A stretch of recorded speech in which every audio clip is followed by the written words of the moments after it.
சமயபுரம் மாரியம்மன் கோயிலில் உண்டியல் காணிக்கை எண்ணும் பணி கோயில் இணை ஆணையர் தலைமையில் நடைபெற்றது. திருச்சி சமயபுரம் மாரியம்மன் கோயிலில் கடந்த 21 நாட்களில் பக்தர்களால் செலுத்தப்பட்ட காணிக்கை உண்டியல்களை கோயில் இணை ஆணையர் ரா. பிரகாஷ் தலைமையில் கோவில் ஊழியர்கள், வங்கி ஊழியர்கள், சமூக ஆர்வலர்கள் மூலம் கோவில் மண்டபத்தில் எண்ணப்பட்டது. இதில் ரூபாய் 84,75,052 ரூபாய் ரொக்கமும், 222 கிராம் தங்கமும், 2 கிலோ 680 கிராம் வெள்ளியும், அயல்நாட்டு நோட்டுகள் 215, அயல்நாட்டு நாணயங்கள் 538 காணிக்கையாக பெறப்பட்டது என கோவில் இணை ஆணையர் ரா. பிரகாஷ் தகவல் தெரிவித்துள்ளார். திருச்சியில் குழந்தைகளின் பாதுகாப்பு குறித்து விழிப்புணர்வு பேரணி நடைபெற்றது. குழந்தைகள் நலன் மற்றும் சிறப்பு சேவைகள் துறை, மாவட்ட குழந்தை பாதுகாப்பு அழகின் துறை சார்பில் குழந்தைகள் தின விழாவை முன்னிட்டு குழந்தைகளின் பாதுகாப்பு குறித்து விழிப்புணர்வு ஏற்படுத்தும் வகையில் திருச்சி மாவட்ட ஆட்சித்தலைவர் பிரதீப் குமார் விழிப்புணர்வு பேரணியை தொடங்கி வைத்தார். தொடர்ந்து 500க்கும் மேற்பட்ட பள்ளி, கல்லூரி மாணவர்கள் கைகளில் நீல வண்ண பலூன்கள் மற்றும் குழந்தைகளின் பாதுகாப்பு குறித்த விழிப்புணர்வு வாசகங்கள் அடங்கிய பதாகைகளை ஏந்தியபடி பேரணியில் ஈடுபட்டனர். திண்டிவனம் அரசு பொது மருத்துவமனையில் மருத்துவர்கள் போராட்டத்தில் ஈடுபட்டதால் நோயாளிகள் அவதிக்குள்ளாகினர். சென்னையில் நேற்று அரசு மருத்துவர் பாலாஜி என்பவர் மீது கத்தியால் குத்தப்பட்ட சம்பவத்தின் எதிரொலியாக அரசு மருத்துவமனை மருத்துவர்கள் நேற்று முதல் கால வரையற்ற போராட்டத்தை அறிவித்துள்ளது. இந்நிலையில் அரசு மருத்துவமனையில் மருத்துவர்களுக்கான உரிய பாதுகாப்பை உறுதிப்படுத்த வேண்டும், அவசரகால சிகிச்சை பிரிவில் நோயாளிகளுடன் வரும் பார்வையாளர்கள் எண்ணிக்கை கட்டுப்படுத்த வேண்டும் உள்ளிட்ட கோரிக்கைகளை வலியுறுத்தி மருத்துவர்கள் போராட்டத்தில் ஈடுபட்டு வருவதால் சிகிச்சை பெற முடியாமல் நோயாளிகள் தவித்து வருகின்றனர். ஈரோட்டில் அரசு மற்றும் தனியார் மருத்துவமனை மருத்துவர்கள் கண்டன ஆர்ப்பாட்டத்தில் ஈடுபட்டனர். சென்னையில் டாக்டர் பாலாஜி கத்தியால் குத்தப்பட்ட சம்பவத்தை கண்டித்து மருத்துவர்கள் தமிழகம் முழுவதும் வேலைநிறுத்த போராட்டத்தில் ஈடுபட்டு வருகின்றனர். அதன் ஒரு பகுதியாக ஈரோடு மாவட்டத்தில் உள்ள 100க்கும் மேற்பட்ட மருத்துவமனைகளில் பணியாற்றும் 1000க்கும் மேற்பட்ட மருத்துவர்கள் வேலைநிறுத்த போராட்டத்தில் ஈடுபட்டு வருகின்றனர்.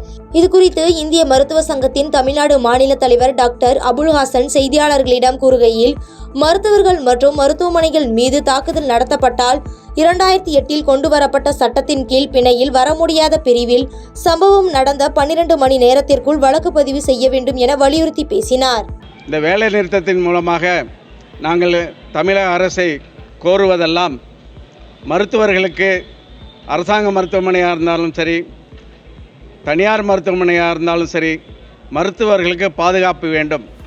ஒரு பாதுகாப்பு இல்லாத சூழ்நிலையில் வேலை செய்யும் நேரும் பட்சத்திலே அவர்களது சிகிச்சை கண்டிப்பாக தடைபடுகிறது. அதை கருத்தில் கொண்டு அரசாங்கம் மருத்துவமனைகள் அத்தனையும் பாதுகாக்கப்பட்ட பகுதியாக அறிவிக்க வேண்டும் என்று நாங்கள் முதல் கோரிக்கை வைத்திருக்கிறோம். ஆனைமலை மாசாணியம்மன் கோயில் கும்பாபிஷேக விழாவை முன்னிட்டு பாலாலயம் நடைபெற்றது. கோவை மாவட்டம் ஆனைமலை மாசாணியம்மன் கோயிலுக்கு உள்ளூர் மட்டுமின்றி வெளியூர், வெளி மாநிலங்கள் மற்றும் வெளிநாடுகளில் இருந்தும் ஏராளமான பக்தர்கள் வந்து அம்மனை தரிசித்து செல்வது வழக்கம். இந்நிலையில் வரும் டிசம்பர் 12ஆம் தேதி மாசாணியம்மன் கோயில் கும்பாபிஷேக விழா நடைபெற உள்ளது. இதனையடுத்து இன்று காலை மாசாணியம்மன் கோயில் மூலஸ்தானம் மற்றும் பரிகார தெய்வங்களுக்கு பாலாலயம் நடைபெற்றது. இதில் ஏராளமான பக்தர்கள் கலந்து கொண்டு சுவாமி தரிசனம் செய்தனர். தென்காசி அரசு மாவட்ட தலைமை மருத்துவமனையில் மருத்துவர்கள் ஆர்ப்பாட்டத்தில் ஈடுபட்டனர். சென்னை கிண்டி மருத்துவமனையில் மருத்துவர் பாலாஜி கத்தியால் குத்தப்பட்ட சம்பவம் தொடர்பாக அனைத்து மருத்துவமனைகளிலும் மருத்துவர்கள் வேலையை புறக்கணித்து கவன ஈர்ப்பு ஆர்ப்பாட்டத்தில் ஈடுபட்டு வருகின்றனர்.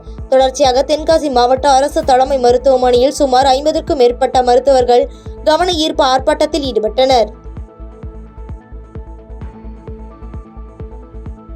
வத்தலகுண்டு தனியார் பள்ளியில் குழந்தைகள் தின விழாவில் ஜவஹர்லால் நேரு உருவ வடிவில் வந்த குழந்தைகள் உலக அமைதியை வலியுறுத்தினர்.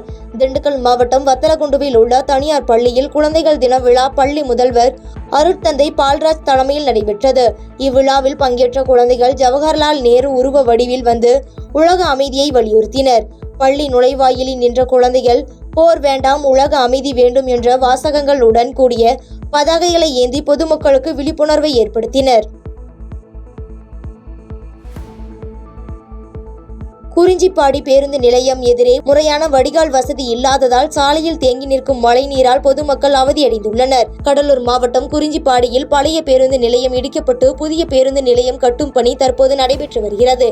இந்நிலையில் முறையான வடிகால் வசதி இல்லாததால் புதிய பேருந்து நிலையம் எதிரே சாலையில் மழைநீர் தேங்கி நிற்பதால் வாகன ஓட்டிகள் மற்றும் பொதுமக்கள் சிரமத்திற்கு உள்ளாகி வருகின்றனர். கடலூரில் சாலையில் சுற்றித் திரிந்த மாடுகளை மாநகராட்சி ஊழியர்கள் பிடித்து அடைத்து வைத்தனர். கடலூர் மாநகராட்சிக்குட்பட்ட 45 வார்டு பகுதிகளிலும் வாகன போக்குவரத்திற்கு இடையூறாகவும் பொதுமக்கள் பள்ளி மாணவ மாணவியருக்கு பாதிப்பு ஏற்படும் வகையில் சாலையில் கால்நடைகள் சுற்றித் திரிகிறது. இதனால் கடலூர் பன்ருட்டி சாலையில் சுற்றித் திரிந்த 10க்கும் மேற்பட்ட மாடுகளை மாநகராட்சி ஊழியர்கள் பிடித்து பாபு கலையரங்கத்தில் அடைத்து வைத்தனர். மாடுகளுக்கு உரிமை கோரி வருபவர்களுக்கு 2000 ரூபாய் அபராதம் விதிக்கப்படும் என மாநகராட்சி அலுவலர்கள் தெரிவித்த நிலையில் தற்போது அபராதம் விதிக்கப்பட்டு வருகிறது. சென்னை கிண்டி அரசு மருத்துவமனையில் மருத்துவர் தாக்கப்பட்டதை கண்டித்து தமிழகம் முழுவதும் அரசு மருத்துவ சங்கங்கள் இன்று போராட்டத்தில் ஈடுபட்டுள்ளனர். அந்த வகையில் கன்னியாகுமரி அரசு மருத்துவக் கல்லூரி மருத்துவமனையில் அரசு மருத்துவர்கள் சங்கங்களின் கூட்டமைப்பு சார்பாக அரசு மருத்துவர்கள் வேலை நிறுத்த போராட்டத்தில் ஈடுபட்டனர். மருத்துவ சங்க தலைவர் டாக்டர் சுரேஷ்குமார் தலைமையில் நடைபெற்ற இந்த ஆர்ப்பாட்டத்தில் சக மருத்துவர்களும் கலந்து கொண்டதால் நோயாளிகளுக்கு உரிய சிகிச்சை கிடைக்காமல் நோயாளிகள் அவதிக்குள்ளாகினர். பாதகம் செய்பவரை கண்டால் நாம் பயங்கொள்ளலாகாது பாப்பா, மோதி மிதித்து விடு பாப்பா, அவர் முகத்தில் உமிழ்ந்து விடு பாப்பா. அண்மை செய்திகளை உடனுக்குடன் தெரிந்து கொள்ள இணைந்திருங்கள் இயம்நாடு தொலைக்காட்சியுடன்.